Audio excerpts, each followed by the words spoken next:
So guys, in this video I'm going to show you how we can use snap camera face filters in Google Meet meetings. So let me firstly launch the snap camera and show you that it's totally functional. And you can see it's totally functional, and I have used the cartoon face filter here. And since the snap camera has been discontinued since January 25, you'll not be able to use, but you still can use snap camera in your PC. So let me close this firstly and exit snap camera from tray. Quit. Firstly, you'll need to know how to use snap camera in your PC in 2023. So you'll need to watch this video on how you can use snap camera in your PC in 2023. I have given you the link in description.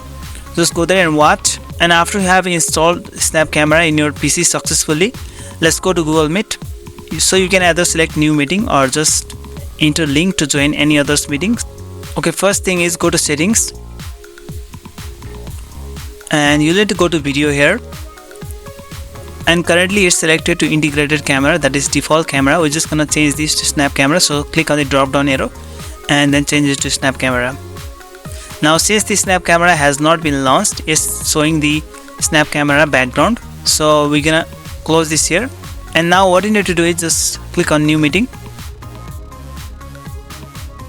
Okay. And it's still showing the snap camera background here. So what you need to do is minimize this and just launch snap camera. And I have again selected the cartoon face filter, so let's minimize it here. And if you go to Google Meet now, and you can see I am able to successfully use the snap camera face filter in Google Meet. So if you like this video, then just give a thumbs up, and if you have found this video very useful, then don't forget to subscribe my channel. Okay, bye.